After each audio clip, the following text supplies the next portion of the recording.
welcome to the Bottom Line Extra here on TVP World. I'm your host, Marie Cato. There's a lot happening now in Europe and all over the world. Trade wars, single market reforms, new funding for defence. To provide us with more insight on the current developments, I'm pleased to welcome Professor Henning Vöpel, Director of the Centre for European Policy. Hello, and thank you very much for joining us. Thanks for having me. It's a pleasure. So let's start with your insight and comments regarding the EU's spring economic forecast. We have lower growth forecasts than in the autumn of 2024, but also some positive outlooks for 2026, when EU growth is expected to rise by 1.5%, but that's only in 2026. What are your thoughts? Well, of course, I mean, we are talking about business cycle dynamics, and this year it's revised downwards, and then next year it's a bit up. But this is a typical business cycle dynamic. But I think it's more important to look at the structural problems the European Union has. And that is due to an underinvestment in technologies and the stock of capital in Europe. So over many years, and that causes the problem we have. So it's more about the rate of potential growth rather than the business cycle dynamics, and that puts severe problems on the European economy to benefit from a recovery from the problems we have in the global economy. I mean, talking about tariffs and the uncertainty that puts on European firms. And on Wednesday, the EU Commission released a strategy working towards boosting the bloc's single market and yet again a way of eliminating anything that gets in the way of trade between the 27 member states, goods and services. Is that going to safeguard the impact of the tariffs imposed by the US, and if so, to what extent? Yeah, at least that is one important pillar to answer the tariffs conflict we currently have, and we are probably right at the beginning of a wider tariffs conflict globally. And so yesterday the Commission has published and announced a single market strategy. And there was a recent study from the IMF saying that all the internal barriers in the European single market sum up to a burden being equivalent to a tariff of almost 45%.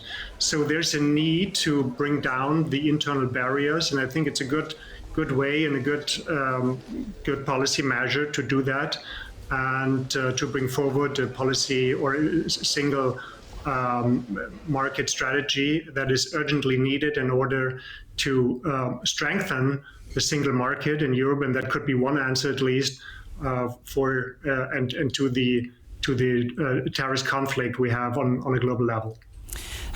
Do you think that there is as much enthusiasm for ideas like this as suggested on paper or perhaps expressed at press conferences? Because at the end of the day, there is a sense of rising Euroscepticism. Countries are feeling more protectionist.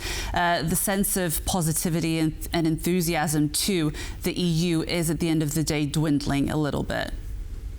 Well, that's a good question. I mean, we have been at this point for many years and many times, and obviously we haven't done enough in order to remedy all the conflicts and the market failure, especially with regard to private investments.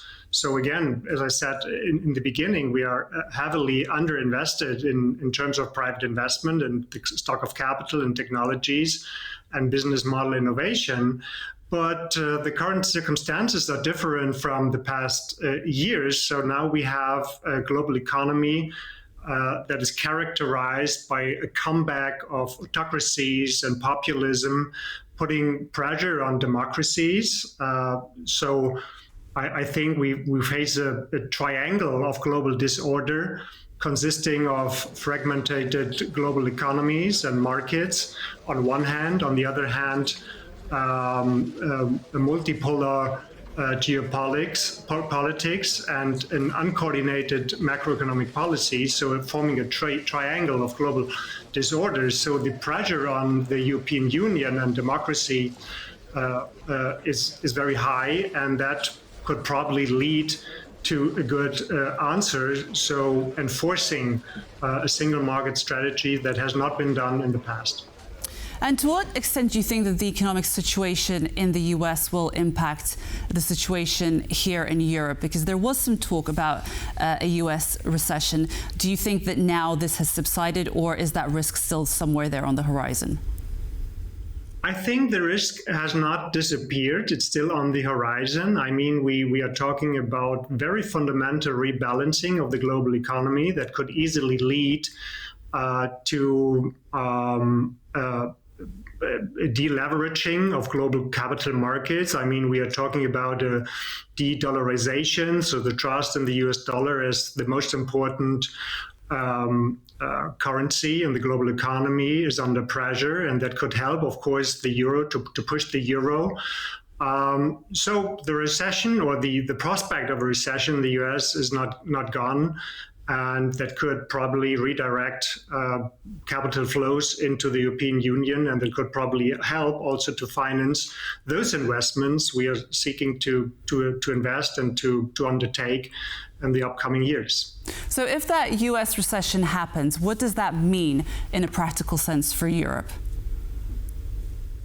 Well, first I would say that would put the global economy under pressure, and of course there would no excuse or no how can I say? So also the European Union would be impacted by a global recession. So that would be bad, of course. But looking at the more structural rebalancing of the global economy, the European Union could benefit from that rebalancing. So we need again to focus on structural reforms in order to strengthen our economy, the capacities to innovate, to reform our institutions, and that would help to gain from a broader rebalancing of the global economy beside the business cycle dynamics that is also unfavoring the European Union, of course. So as much as that would be a difficult situation, you're saying that it could pose an opportunity as well? Absolutely. I mean, putting that into a broader context, we see, well, again, the rebalancing of the global economy. So it's a huge shift, not just in geopolitical power, but also in economic power. But that requires that the European Union is willing to invest more and to act more strategically in investing in new technologies. And that could lead to a shift back to the European Union. But that, of course, requires a political will. Whether we have that or not, you have been speaking about enthusiasm. That is certainly required in order to push the European Union towards that direction. I wanted to ask about the next EU budget because it is a bit of a contentious topic. It evokes a lot of tension, and as Ursula von der Leyen describes it, the new normal is anything but normal. What would you point to as the greatest cause of change that the EU has to focus on and adapt to from here onwards? Well, I think it's about openness. We must see that protectionism is back on the global agenda. So trade schemes and trade patterns will change, and also supply chains will become more fragile. And we in Germany, as well as in Poland, we benefited from more or less stable global supply chains. That is over. I mean, heading from a rules-based multilateralism to a more power-based bilateralism. That is a huge change for the European Union. That is, well, something that is at the core of our order and understanding of what the global economy should work like. So that means that we should be more open and to create more possibilities and opportunities, also in terms of trade patterns and new trade connections. So I think that is a reset of the understanding of the European Union. So it's a more external behavior and policy making that is more important than looking inward to optimize the internal market. But the future multi-annual financial framework and the cohesion funding will be slashed. And how do you think that will impact the EU overall? Well, it is very important to find a strategic angle to the long-term financing of investments. And of course, I mean, we are talking about defense sector. Yesterday, also the SAFE program was announced. I mean, to raise 150 billion euros in order to foster defense spending in the European Union, to become more resilient, to create capacities in terms of innovation. So that would help to recreate the European economy. So that is very important, to find a good package with which we can finance all those investments that are urgently needed in order to exactly recreate the European economy. But how will countries like Poland, for instance, or other countries in our region, how will they cope with the slash cohesion funding? Well, I think national policy should be focusing on how to benefit mostly from that cohesion funding, and that means to form a common strategy, not just from the perspective of a national member state, but also to integrate into European public goods. So talking about defense and basis technologies that are very important, and doing that, all member states could benefit from an overarching European strategy. And you mentioned earlier about the SAFE mechanism, a new instrument for member states to borrow for purchases of military equipment. This is a seismic change in how the EU sees the European funding. But do you think that this fund is sufficient?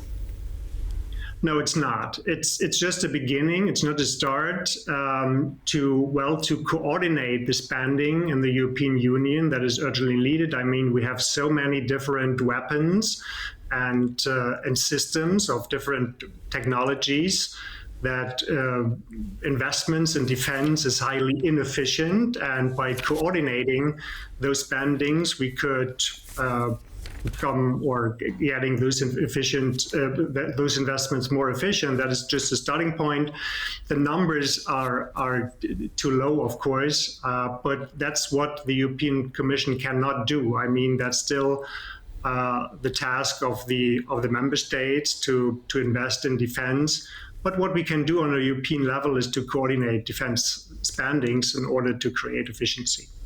And in your paper that you contribute to the European Financial Congress, you mention two new global orders that are conceivable today. Can you just very briefly tell us about them? Well, on the one hand, we could imagine that we move towards what could be called a multipolar global order, or a bloc building between autocracies and democracies. So that would mean that on one hand, we would probably create a reglobalization, and the other model would probably more lead to a deglobalization. And the outcome would be very different for obvious reasons. I mean, 100 years back ago, we had a deglobalization leading to economic and political catastrophe. So we should learn from that and avoid a bloc building between autocracies and democracies. And that in turn would mean, especially for the European Union, defending the meaning of the European order, to support a rules-based multilateral order, so to remain open to everybody in the global economy would be helpful in order to head into what could be called a reglobalization. Okay, Dr. Henning Vöpel, Director of the Center for European Policy, thank you for joining us today. You're welcome. And many thanks for joining us for The Bottom Line Extra. Make sure you join us for our regular episode of The Bottom Line today at 5:10 CET. And in the meantime, for the latest in regional business, follow us on X and on tvpworld.com. Goodbye.